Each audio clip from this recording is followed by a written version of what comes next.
Alan Murray from South Carolina called me this morning.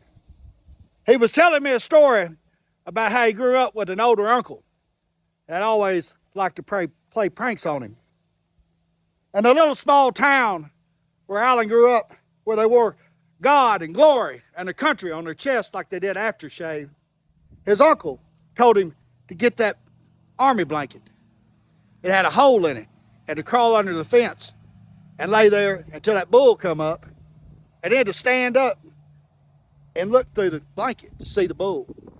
And you know what happened after that. And much as my life with my cousin Blake Thacker, Blakely was a little younger than me. His mama was no count. And he was an addict like I was. But Blake could actually use and still go to work. I just sit there and do the same amount and foam at the mouth. And one day, I was messed up, and they had called me. They told me Blakely had tried to kill himself. See, Blake had gotten a staph infection in his hind end around his tailbone, and he had laid in intensive care.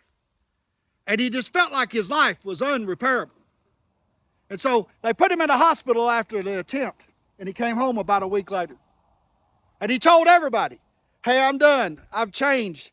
I'm going to be good. I'm sorry I did this to you." And then that night he had gotten out.